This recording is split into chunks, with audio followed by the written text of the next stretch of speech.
이 시간으로 읽은 하나님의 말씀은 신약 누가복음 13장입니다.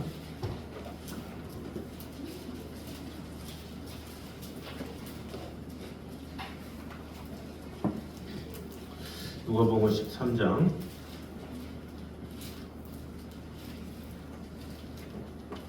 22절에서 30절까지 말씀입니다.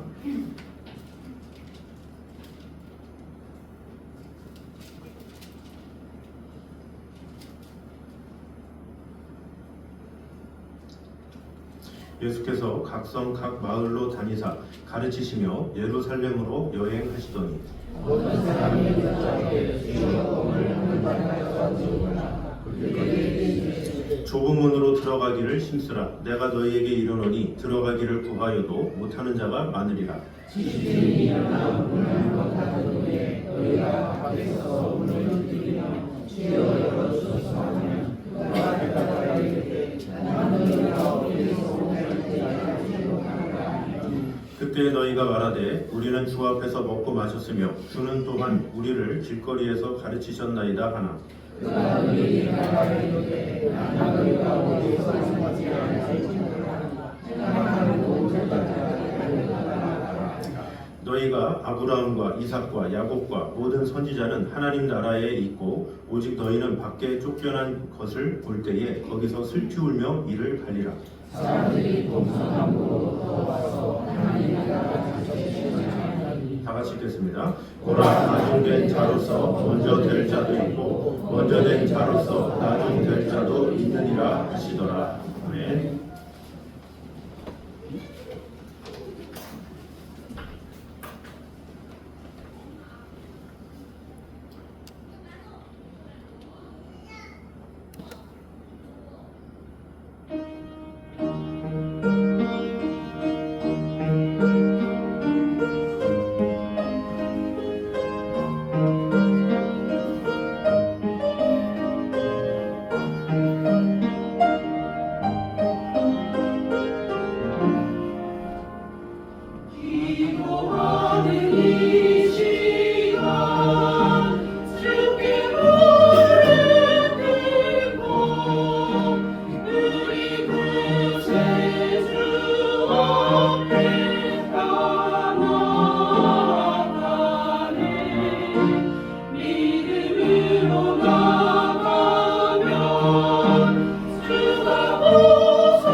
하나님 주님 감사합니다. 우리에게 기도로 말미암아 하나님과 교제케 하시고 그 기도로 말미암아 하나님과 함께 하게 해주신 주님의 은혜를 찬양합니다.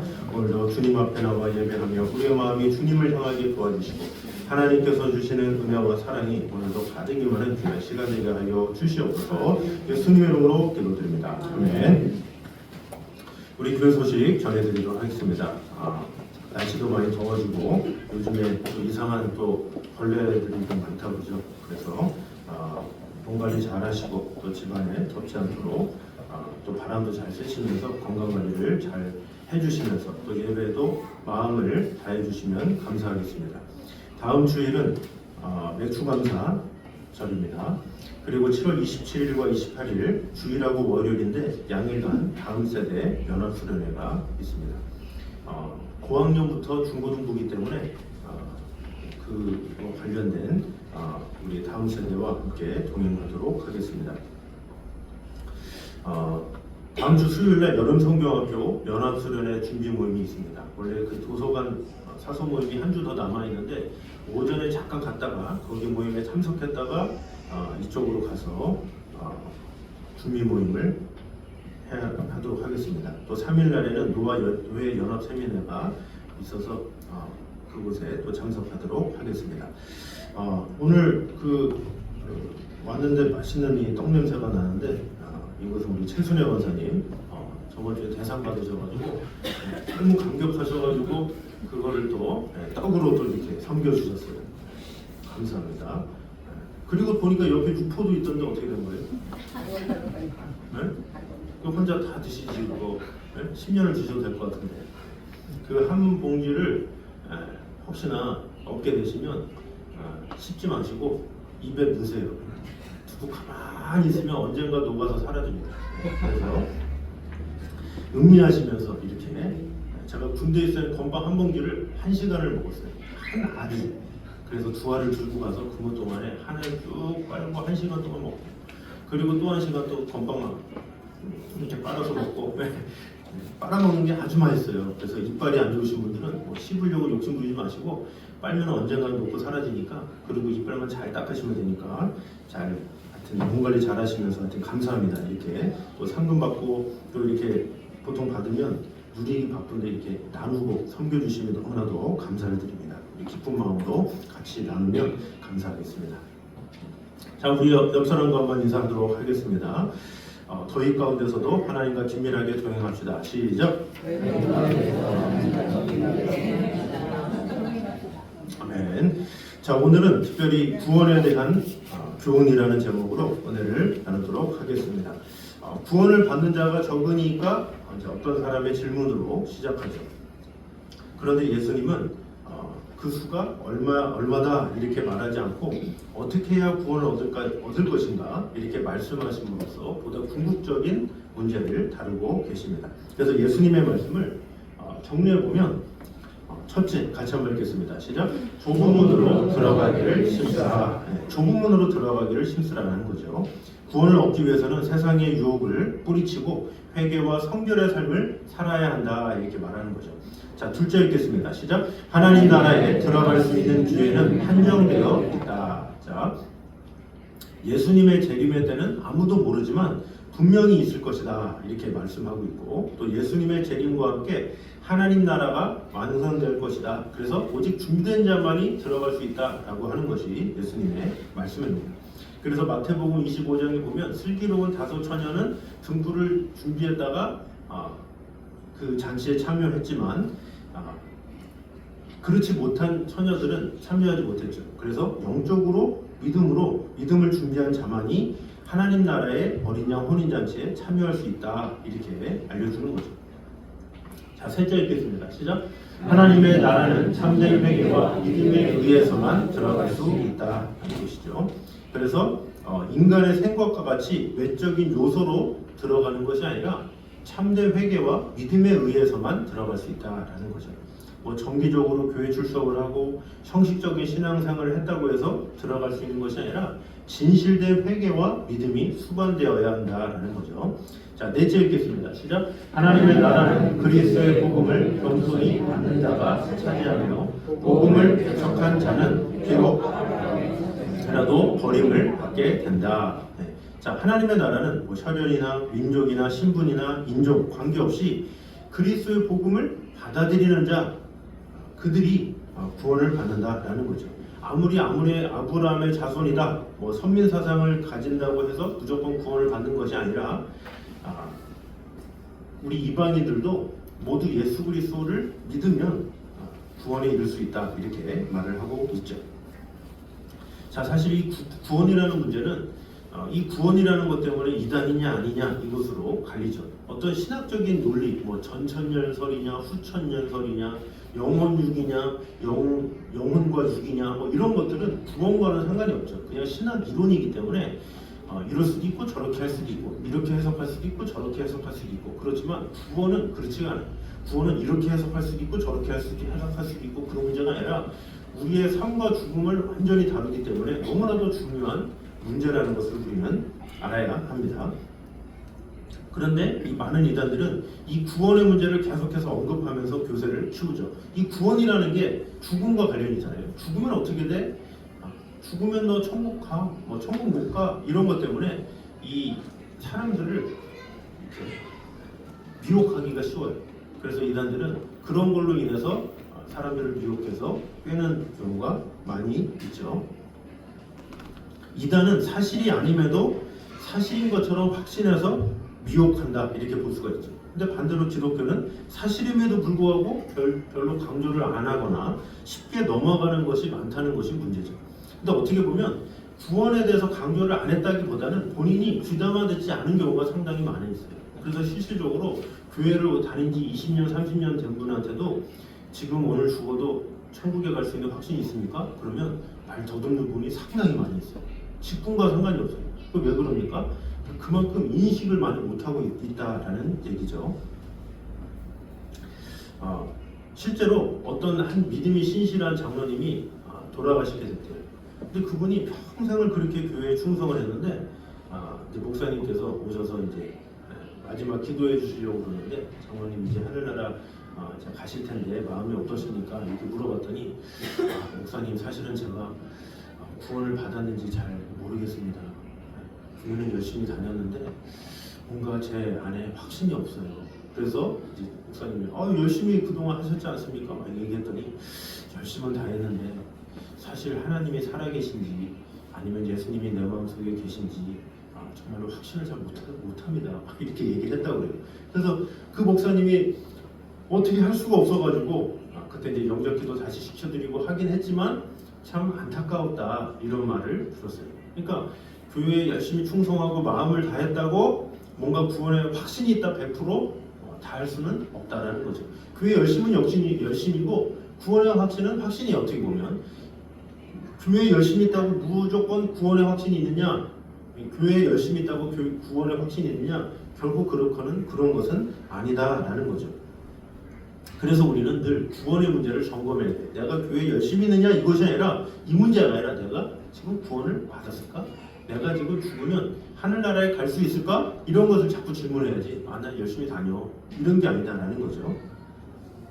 실제로 뭐 어떤 대학을 가기 위해서 열심히 준비해요. 그 열심히 준비해서 그 학생이 뭐 10년 뭐 초등학교 때부터 열심히 준비할 거 아니에요. 근데 열심히 딱 준비했는데 그 대학에서 자격이 안 됩니다. 불합격. 그럼 어떻게 돼요?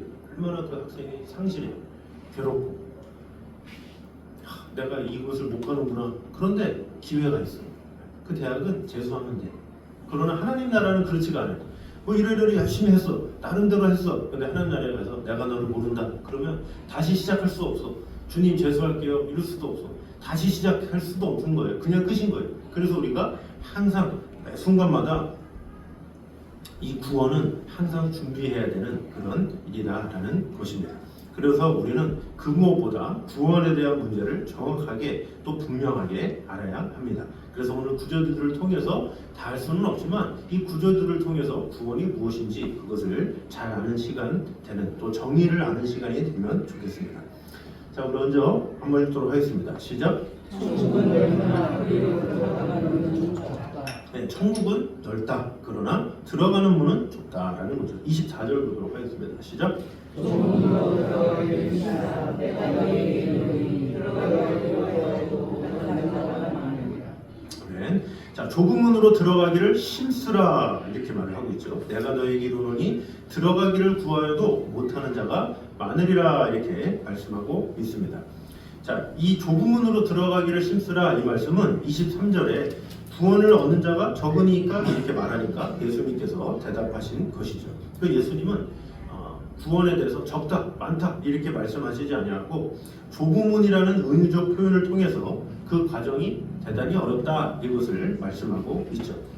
자, 그러면 좁은 문이라는 의미는 무엇이고 힘쓴다면 어느 정도 노력을 말하는 것이겠습니까? 여기 보면 좁은 문으로 들어가기를 힘쓰라 이렇게 말하고 있어요. 이 힘쓰라는 단어를 제가 이 영문 성경이나 이런 데를 보니까 이 주석의 어떤 부분에 이렇게 나와 있어요. 고대의 운동선수들이 경기에서 승리하기 위해서 죽도록 힘을 다해 싸우는 것 이렇게 표현되어 있어요.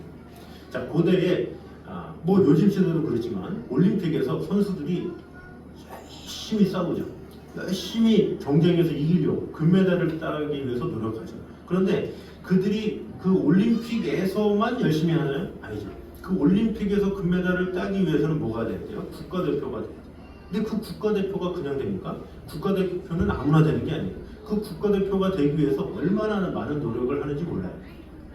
많은 종목이지만 그냥 떠오르는 종목이 있어서 제가 한번 양궁을 생각해 봤습니다. 이 양궁도 국가대표가 되기 위해서 235명 중에 3명을 뽑으면 돼요. 근데 그것을 8개월 동안 계속 시합을 하는 거예요. 근데 그 양궁을 하려면 보통 내가 선수가 되겠다라고 마음 먹으면 화살 통부터 시작해서 화살 뭐 이런 재료들을 하는데 그 재료만 몇 천만 원이에요. 1년에 쓰는 게 소비가 그냥 되는 거예요. 1,000만 원씩 나가는 거, 몇 천만 원씩. 그러면 국가대표 해서 올림픽까지 4년이잖아요. 그럼 4년 동안 화살통을 4번 바꿔야 되니까 몇 천만 원이 거의 억대 되잖아요. 근데 그거를 하면서 국가대표가 되면 다행인데 크게 힘들다라는 거예요. 235명 중에 3명 안에 드는 거예요. 그러면 국가대표가 되면 되냐? 그것이 아니다라는 거죠. 되기 전부터 딱 되면 지옥 훈련에 들어간다. 그 지옥 훈련에 들어가는데 어떤 훈련이 있느냐? 어떤 데 보니까 UDT 있잖아요. UDT. 우리나라에 가장 힘들다는 병사훈련 UDT에 양궁 대표 선수들을 보내대요. 거기를. 그러면 거기에 이 300kg 되는 고무보트가 있대요. 그거를 손으로 맨손으로 들게 하는 거예요. 이렇게 그 양궁 선수들이 이렇게 땡기고 막 그러잖아요. 이걸 땡기고 유지하고 이런 게 보통 힘든 게 이 근육을 하기 위해서 그런 UDT급에 하는 거를 해야 되는 거예요. 그래서 몇백 머치를 그곳에 보내는 거예요.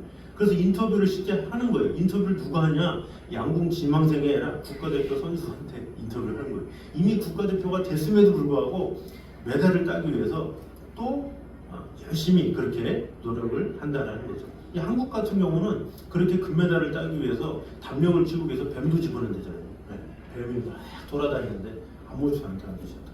이렇게 싸야 된다죠. 그러니까 그만큼 훈련하고 힘쓰고 노력해야 그나마 어떻게 보면 국가대표도 되고 올림픽에서 메달을 딸 수 있다라는 거죠. 그만큼 힘든 거예요. 그렇게 힘쓰는 것을 말하는 거예요. 그저 힘써라 그러면 운동선수가 그냥 경기에서 힘쓰는구나 이것이 아니라 그렇게 국가대표가 되기까지 노력하는 마음을 다하는 것, 그 정도로 구원에 대해서 힘쓰라 이렇게 보면 된다라는 거죠. 그래서 모든 노력을 다해 힘껏 싸우라 이런 뜻입니다. 그래서 이 천국은 그것을 얻기 위해서 모든 노력을 다하는 자에게 얻어진다라고 예수님은 말씀하시죠. 자, 성경에는 이에 대한 좋은 예표가 있습니다. 자, 출애굽을 하죠. 이스라엘 백성들이 건너요. 그 출애굽을 하는데 그 출애굽한 백성들이 얼마나 많습니까? 성경학자들은 대략 어린아이와 여성, 노인까지 합치면 헤아릴 수 없을 정도로 많다 이렇게 이야기를 하고 있죠. 보통 남자 수만 세지만 그것을 다 합치면 어린아이, 여성 상당히 많이 있어요. 그래서 대개 200만 명 정도다 이렇게 말을 하고 있죠. 그런데 주목할 것은 그들이 전부 다 가나안 땅에 들어가느냐? 그렇지 않다는 거죠. 그 200만 명이 다 들어간 것이 아니라 그 중에 누구만 가느냐? 자, 민수기 14장 30절 읽겠습니다. 시작.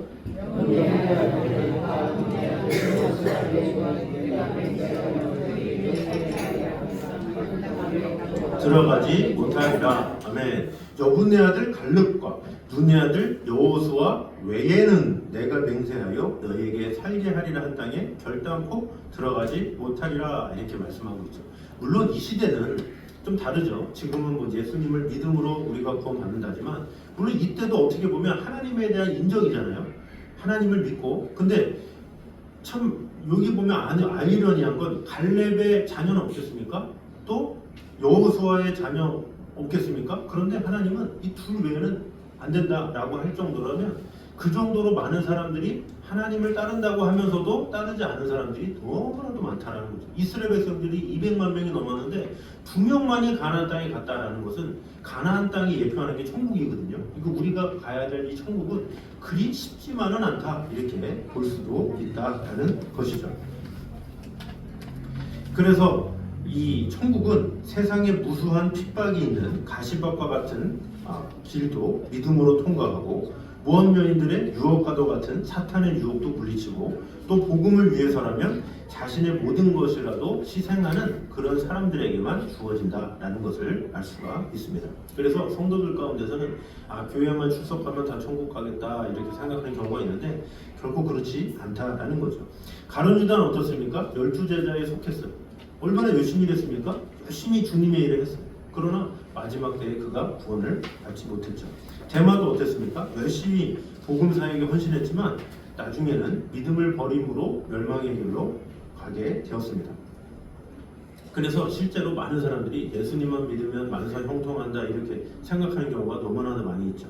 그런데 실제로 잘 믿는데도 고난이 오고 어려움이 오고 또 실제로 잘 믿음에도 불구하고 세상에서 감당치 못할 여러 가지 고난을 겪는 경우가 많이 있잖아요.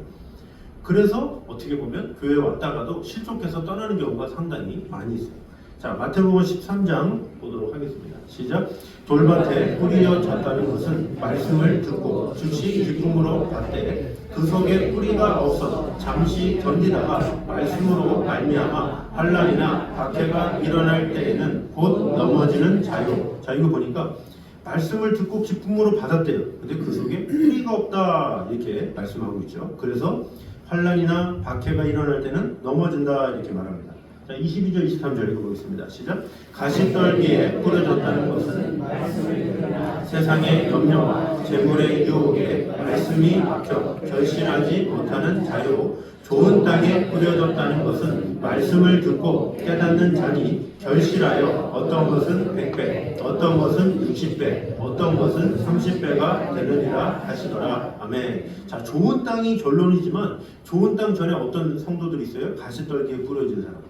또 돌밭에 뿌려진 성도가 있다라는 거죠. 근데 이것은 우리가 말씀으로 보면 금방금방인 것 같지만 그 연수가 길 수가 있어요. 그러니까 어떤 분은 교회 30년 동안 열심히 충성할 수도 있어요. 그런데 그 환난이나 그 고통이 너무 심해서 70세까지 버티다가 80세까지 버티다가 넘어지는 경우도 있고 또 천국 가기 직전에 넘어지는 경우도 있고 그런 경우가 상당히 많이 있어요. 어느 누구도 장담할 수가 없는 거예요.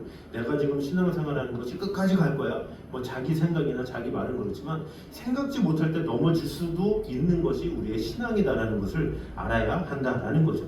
그래서 그런즉 선줄로 생각하는 자들은 넘어질까 조심하라 그러잖아요. 고린도전서 10장에. 그래서 그 말씀처럼 나는 열심히 신앙생활하고 있어. 나는 열심을 다하고 있어.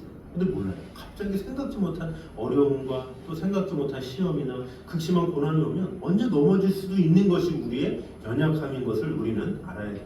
자, 솔로몬 어떻습니까? 지혜의 왕이죠. 모든 것을 가졌죠. 그런데 그 솔로몬이 넘어지리라고는 누가 알았겠습니까?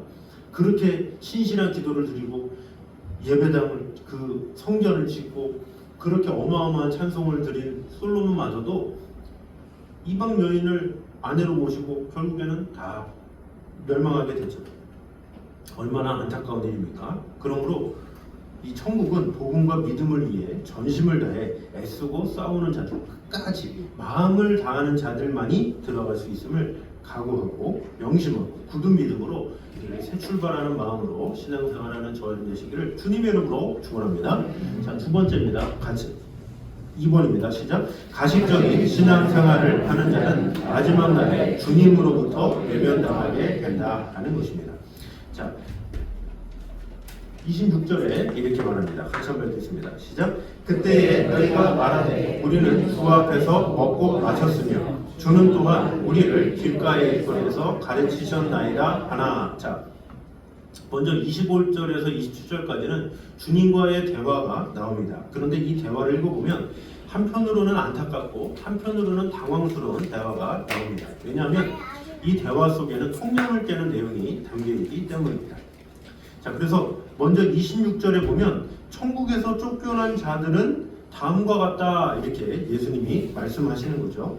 우리는 주 앞에서 먹고 마셨으며 주는 또한 우리를 길거리에서 가르치셨나이다 이렇게 말을 하고 있죠. 이것이 무엇입니까? 주님과 교제를 가졌었습니다 이렇게 말하는 거예요. 주님과 친분이 아예 없는 게 아니라 주님께서 나를 가르치셨고 나는 이미 주님과 친분이 있는 자입니다 이렇게 말하는 거죠.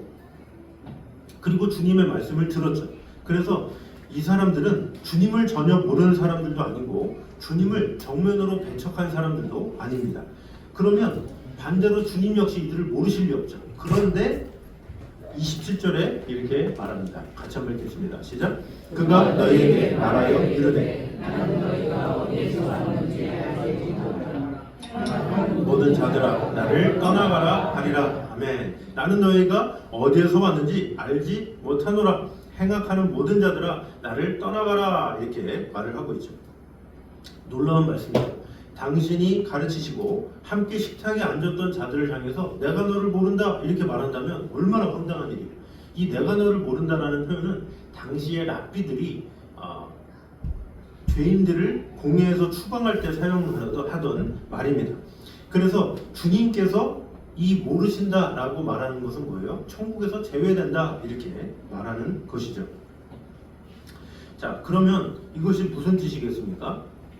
여기에서 우리에게 주는 경고의 메시지가 있다라는 것입니다. 실제로 오늘날 성도들을 보면 많은 사람들이 형식적으로 교회를 나오면 구원을 얻겠지 이렇게 생각하는 경우가 많이 있죠. 뭐 교회를 좀 몇 번 다니면 아니면 그냥 주일날 그냥 간간히 출석을 하면 당신의 종교는 뭡니까? 하면 기독교다 이렇게 하고 구원에 대해서 어떻게 생각하십니까? 그 별다른 거 없이 그냥 교회를 다니니까 구원 받겠거니 생각하는 사람들도 많이 있다라는 것이죠. 자, 그런데 신실함은 언제 드러납니까? 그가 신실한가 아닌가? 아까 마태복음 13장 말씀처럼 어려움이 닥치면 그가 신실한지 아닌지를 닥치게 돼요. 정말로 신실한 자는 아무리 어려움이 닥치고 고난이 닥쳐도 믿음으로 이겨내요. 그러나 믿음이 없고 그러면 금방금방 넘어질 수밖에 없죠. 그래서 자기가 편할 때는 신앙생활 잘해요. 별일 없으니까. 그러나 불편해지고 어려움이 생기고 고난이 닥쳐오면 신앙생활을 소홀히 하고 또 상황이 불리해지면 하나님께 등을 돌려버리는 경우가 많이 있다는 거죠. 그러니까 교회를 다니는 것만으로 뭔가 정의를 내리기에는 이 구원이라는 것을 쉽게 이렇게 할 수 없다는 거죠. 그래서 오늘날에 이 문제가 뭡니까? 이 한국에 종교인들이 너무 많아요. 종교인들이 너무 많아. 그냥 형식적으로 그냥 드리는 거예요. 일요일이야, 뭐 주일이야, 그러면 그냥 가서 예배드리고 그냥 오는. 그것만으로 그냥 만족하는. 그러니까 본인이 그냥 만족하는 거죠. 하나님의 마음이 어떤지 생각은 못하고 그냥 만족만 하는 그런 경우가 있다라는 거죠. 그것을 어떻게 장담할 수가 있습니까?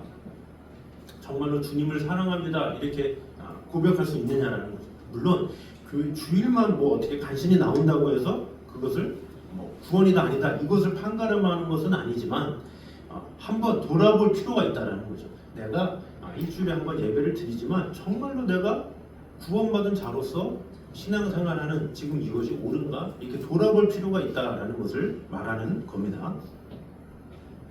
또 반대로 있죠. 그러니까 교회 안에 열심은 없어도 예배에 그나마 나오는 성도들이 있고 또 어떤 성도들은 이런 성도가 있어요. 열심을 다해요. 아주 최선을 다해요. 봉사, 헌신, 충성 모든 걸 다해요. 근데 문제는 뭐냐? 이 하나님의 영광을 위해서 해야 되는 거예요. 모든 일을 하나님의 뜻을 위해, 하나님의 기쁨을 위해, 하나님의 이름을 위해서 해야 되는데 하다 보면 열심을 다하는데 나의 열심, 나의 욕심, 나의 열망을 할 때가 있어요. 이런 것은 지극히 잘못되었다는 거죠. 그러니까 우리가 열심히 일하는 이유는 뭐예요? 하나님의 나라를 위해서 하는 거죠. 하나님의 영광을 위해서, 하나님을 기쁘시게 하기 위해서 하나님의 일을 대리해서 할 뿐이에요. 그런데 어떻게 되냐? 전세가 역전이 돼서 하나님의 일을 하는 게 아니라 내 일을 할 때가 있어요. 이것은 큰 문제다라는 것이죠. 주님이 주인인데 자신이 주인이 되면 어떻게 돼요? 마음이 상하잖아요. 그러니까 신앙생활하면서 마음이 상하는 건 자기가 주인이기 때문에 그래요. 우리는 그냥 주님의 심부름뿐이에요. 주님께서 시키는 대로 하기 때문에 상할 것도 없어. 주인이 책임져 주니까 주인한테 얘기하세요. 이렇게 되는 거잖아요. 근데 내가 책임지려고 그러니까 내가 상하는 거야. 그런 일이 있다라는 거죠. 제가 그 미국에서 알바를 했다고 그랬잖아요. 이 반찬 가게를 하는데 그 반찬 가게가 꽤 컸다고 그랬잖아요. 직원이 막 30-40명 되고 주방장도 많고. 근데 거기서 한 분이 들어왔는데 이 보통 보면 거기 여사장님이 엄청 세요. 막 동계산도 본인이 다 하고 반찬 관리 다 하고 모든 것을 다 해요. 남자 사장님은 떡만 만드는데 근데 그 여자 사장님이 보통 하여튼 강한 게 아닌데 어떤 분이 새로 왔어. 근데 새로 왔는데 그분이 반찬을 어디다 넣고 뭐 하고 막 지도하고 막 하길래 큰 소리 목소리도 엄청 크고 막 그러길래 이분이 사장님 친척인가 그러면서 막 이렇게 조아리면서 했더니 알고 보니까 알바생이야. 오늘 새로 왔대. 나 참 세상에 오늘 알바생 그 아주머니가 자기가 주인인 양 막 떠들고 막 이렇게 하라고 그리고 저렇게 하라고 그러고 나중에 그 모습 보고 이제 사장님이 나와가지고 그 모습을 지켜본 거야. 저 사람이 지금 뭐 하고 있나 이렇게. 그러니까 지금 보는 사람한테는 얼마나 황당해요. 주인은 따로 있는데 새로운 알바생이 와가지고 주인 행사에는 얼마나 황당하냐는 거죠. 근데 바로 우리가 주님의 일을 하면서 그럴 때가 너무나도 많다라는 거죠. 우리가 교회에서 헌신하고 충성하고 봉사하는 것은 주님의 일을 하는 거예요. 그냥 주님이 시키는 대로 하기 때문에 그냥 주님께서 하시는 대로 우리는 순종하며 나아가는 것 그것만 있으면 된다라는 거죠. 그럼에도 불구하고 우리는 주인 행세를 할 때가 너무나도 많이 있다는 거죠. 주인 의식과 주인 행세는 달라요. 주인 의식은 뭐예요? 내가 주인은 아니지만 주님께서 맡겨주셨다라는 마음 가지고 내가 주인이다라는 생각을 가지고 그런 의식을 가지고 하는 것을 주인 의식이라고 그러죠. 이건 아름다운 거예요. 그런데 주인 행세가 있어요. 주인 행세는 뭐냐? 내가 주인도 아닌데 내가 주인이냐 하는 거예요. 내가 주인이야? 내가 이 교회 주인이야? 이런 것이 주인 행세죠. 그래서 오늘날에 이 한국 교회가 막 갈라지고 무너지고 이런 일들이 되게 많이 생기는 경우가 왜 그렇습니까? 주인 의식을 가진 자가 아니라 주인 행세를 한 사람이 너무 많기 때문에 그래요. 하나님이 판단하시고 하나님이 심판하시는데 인간이 심판하고 인간이 판단하고 인간이 법부에 서가지고 법정에 달려들어가지고 교회를 뭐 소송하고 뭐하고 이런 일들이 일어나게 되기 때문에 일어나는 일이다라는 것입니다. 그래서 주님은 바로 이러한 자들을 가리켜서 행악하는 자들이다 이렇게 말씀하시고 내가 너를 모른다 이렇게 말씀한다라는 거죠. 그러니까 우리는 교회에 열심히든 열심히 아니든 나의 어떤 행동 그 자체보다 중요한 것이 내가 정말로 진실로 주님을 내 주인으로 모시느냐 이것이 참으로 중요하다는 거죠. 내가 주인으로 모시면 어때요? 나의 상황이 비록 주일날 예배를 뭐 나오는 상황이 어려울 수도 있잖아요. 사람마다 다르거든요. 그런 거예요. 그런 걸 가지고 판단할 수는 없는 거예요. 뭐 교회 많이 나온다고 무조건 신앙 적고 뭐 적게 나오면 믿음이 적고 뭐 이렇게 일분할 수 없는 거예요. 주님만이 아시는 거예요. 내가 열심히 있느냐 없느냐는 하나님만이 아시는 거예요. 하나님만이 판단하시는 거예요. 그러면 참석하는 우리는 어떻게 돼요? 성도로서 내가 주님을 주인으로 모시고 있느냐 아니면 내가 주인이 돼서 주인 행세를 하고 있느냐 아니면 주인 행세도 아니고 아예 이방인으로 나그네로 있느냐 그 차이다라는 거죠. 그러니까 되게 많은 성도들은 거의 둘 중에 하나예요. 아예 이방인이든지 주인 행세든지. 그러니까 겨우겨우 교회 나오는 성도들은 나그네로 끝나는 경우가 많고 또 교회에 열심히 있는 사람들은 주인 행세를 하는 경우가 많고 너무 극단적이야. 너무 최악인 경우는 너무 그런 경우예요. 근데 하나님께서 원하시는 건 뭐예요? 주인 의식을 가지고 마음을 다해서 주님께서 내 삶의 주인이 되시라는 것을 인정하며 살아가는 자 그들을 바로 진정한 성도요 하나님께서 기뻐하시는 자들이다라는 사실을 우리는 알아야 합니다. 그러므로 이왕 우리가 주님을 따르기로 작정했다면 주님과 단지 기념사진 찍는 것만으로 만족하지 말고 주님을 쫓으며 섬겨야 한다라는 거죠. 철저히 주님의 말씀을 듣는 것으로 만족하지 말고 전심을 다해 행하는 자 그들을 기뻐하신다는 것을 우리는 알아야 합니다. 마태복음 7장 21절에 이렇게 말하죠. 날더러 주여 주여 하는 자마다 천국에 들어갈 것이 아니요 다만 내 아버지의 뜻대로 행하는 자라야 들어가리라 이렇게 말씀하고 있죠. 내가 말씀을 듣는다고 예배에 참석한다고 구원이 저절로 되는 것이 아니라 그 뜻대로 행할 때 하나님의 마음 가운데 거할 때 그게 바로 뭐예요? 주님을 주인으로 모신 자죠. 주인으로 모신 자만이 천국에 이를 수 있다라는 생각을 가지고 겸손히 주님과 동행하기에 힘쓰는 저와 여러분 되시기를 주님의 이름으로 축원합니다. 마지막 세 번째입니다. 시작. 처음보다 나중이 더 중요하다라는 것입니다. 자, 처음이 중요하죠. 그러나 나중은 더 중요한 것이 신앙입니다. 30절 보겠습니다. 시작. 보라, 나중된 자로서 먼저 될 자도 있고 먼저 된 자로서 나중될 자도 있느니라 하시더라. 아멘. 자, 여기서 먼저 된 자는 누굽니까? 1차적으로는 유대인을 말하죠. 이 나중된 자는 이방인을 의미합니다. 따라서 이 말씀의 1차적 의미는 29절의 말씀처럼 먼저 복음을 받은 유대인은 천국에서 쫓겨나고 반대로 나중에 복음을 받은 이방인들이 천국 잠시에 참여하게 된다, 이 말씀이죠. 실제로 어떻습니까? 유대인들은 선민 사상이 강했어요. 우리는 하나님의 부르심을 받은 민족이야, 이런 것에 대한 뜨거움이 가득했던 사람들이에요. 그런데 이 사람들이 하나님께 은혜를 받았으면서도 불구하고 그 받은 은혜를 이방인들에게 나눈 것이 아니라 오히려 이것은 우리들만 위한 거야 하면서 목이 곧아서 교만하게 행했죠. 그리고 은혜를 저버리고 형식만 남은 그들의 전통, 그러니까 율법을 더 중요시 여기죠. 하나님을 내 삶의 주인으로 모시느냐, 이것이 중요한데 하나님을 모시는데 율법이 필요해. 근데 그 율법을 지켜야 돼 하면서 율법이 오히려 그들을 얼감해서 율법이 우상이 되어서 멸망하게 됐죠. 그로 인해서 어떻게 됩니까? 오히려 예수님을 영접하는데 장애물이 됐어요. 마침내 예수님마저 십자가에 못 박았죠. 그리고 AD 70년 로마에 의해 멸망함으로 인해서 복음의 주도권을 완전히 이방 세계로 넘겨주게 되었다라는 것이죠. 근데 이런 실수는 유대인만 저지르는 것이 아니다라는 거죠. 이 교회 내에서도 신약 시대의 초기 때부터 지금까지 계속해서 발생하고 있다라는 거죠.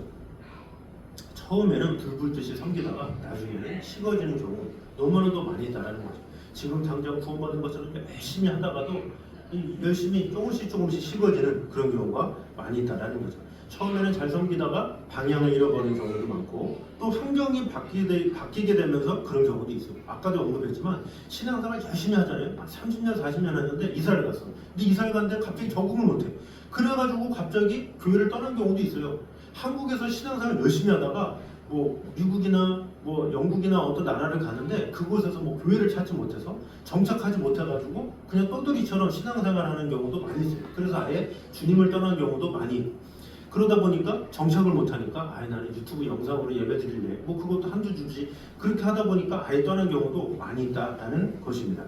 그래서 갈라디아서를 보면 사도 바울은 처음의 복음에서 떨어져 다시 율법으로 돌아간 자들을 향해서 이렇게 말합니다. 성령으로 시작하였다가 육체로 마치겠느냐, 이렇게 경고를 하고 있습니다. 그러므로 우리 주변에도 처음에 열심을 버리고 어느덧 불신자보다 못한 상태로 떨어져 버릴 수도 있다는 사람들이 적지 않다는 것을 알고 나 스스로도 그렇게 될 수 있다는 생각을 늘 가져야 돼요. 그래서 우리는 늘 항상 깨어 있어야 한다는 것입니다. 신앙은 처음보다 나중이 더 중요합니다. 하나님 나라와 마찬가지로 시작은 미약하지만 나중에 창대해야지, 아무리 처음이 창대한다 할지라도 나중에 미약하면 아무런 소용이 없다라는 거죠. 그래서 우리는 늘 기도해요. 주님, 어제보다 더 큰 믿음 주시옵소서. 그래서 내 주 대신 주를 참 사랑하고 우리 찬송가에 보면 이전보다 더욱 더 사랑합니다, 이렇게 고백하고 있죠. 우리의 신앙이 그런 신앙이 돼야 합니다. 이전에 간증들만 하고 내가 이전에 이렇게 믿었는데 저렇게 믿었는데 이전에는 어떻게 됐었는데 청년 때는 어땠는데 주일학교는 어땠는데 계속 간증만 하고 지금은 어떤데요? 교회를 잘 안 나가. 이런 무슨 소용이 있어요? 이전에 있었던 열심 영광 됐겠죠. 그러나 다 잊어버리고 앞으로 어떻게 살아가느냐, 어떻게 하나님과 긴밀하게 동행하느냐, 얼마나 내가 주님을 더 사랑하느냐, 이것은 더 중요한 일이다라는 것을 알아야 합니다. 그러므로 우리는 지금부터라도 새로운 마음을 품고 복음의 진보를 이루어 가야 합니다. 그래서 처음 받은 은혜를 지킬 뿐만 아니라 더 큰 열매를 맺어서 주님으로부터 넘치는 칭찬을 받는 복된 저여러분 되시기를 주님의 이름으로 축원합니다. 자, 우리 결론을 맺도록 하겠습니다. 한번 읽겠습니다. 시작. 천국은 복음과 믿음을 위해 전심을 다해 애쓰고 싸우는 자들만이 들어갈 수 있음을 보심을 명심하자라고 했습니다. 자, 두 번째입니다. 시작. 주님을 따르기로 작정했다면 철저히 주님을 좇으며 섬기자. 자, 세 번째입니다. 시작. 신앙은 처음보다 나중이 더 중요하다. 자, 이 사실을 꼭 기억하므로 우리가 주님의 나라 이것을 쉽게 생각하지 말고 내가 주님과 동행하는 것, 정말로 내가 혹시 주인 행사를 하고 있지는 않은지, 아니면 또 교회 열심히 없다면 내가 혹시 나그네와 같은 신앙생활을 하고 있지는 않은지 다시 한번 잘 돌아보면서 주여 오늘도 내가 진실하게 거룩하게 살게 하여 주시옵소서. 이런 고백으로 주님 앞에 나아가기를 주님의 이름으로 축원합니다. 자, 그 시간에 진실하게 우리 같이 가사 생각하면서 찬양하도록 하겠습니다.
우리가 같이 기도할 때 천국은 복음과 믿음을 위해 전심을 다해 애쓰고 싸우는 자들만이 들어갈 수 있는 것임을 기억하므로 주님 전심을 다해 마음을 다해 주님의 나라를 위해서 애쓰는 힘쓰는 자들이 되기 원합니다.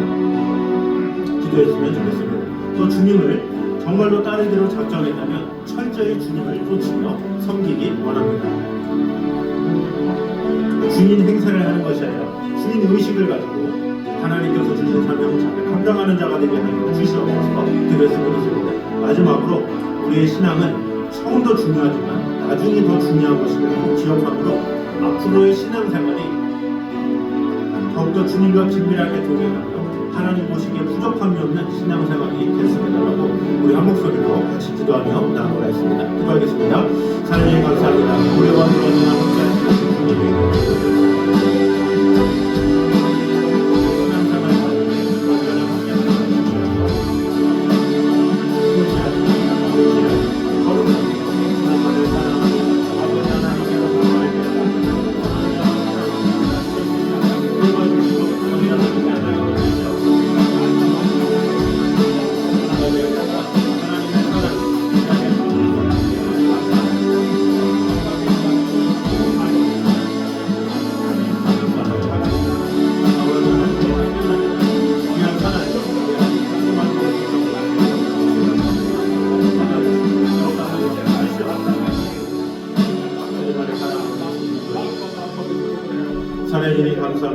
우리가 복음과 믿음을 위해서 전심을 다하며 힘쓰며 마음을 다하는 그런 성도들이 되게 하여 주시옵소서. 또 우리가 주님을 따르기로 작정했다면 전심을 다해 열심을 다해 최선을 다하되 우리가 주인 행세하는 것이 아니라 주인 의식을 가지고 아버지 하나님께서 주신 사명을 잘 감당하는 그런 성도들이 되게 하여 주시옵소서. 또 우리의 신앙생활이 처음도 중요하겠지만 이 나중 지금 이 순간이 더욱더 중요한 것임을 깨닫고 앞으로 더욱더 주님과 긴밀하게 동행하며 하나님의 음성을 들으며 하나님의 뜻 가운데 거하며 나아가는 성도들의 삶이 되게 하여 주시옵소서. 이 자리에 나온 모든 성도들의 가정에 주님 언제나 함께 하여 주시옵소서.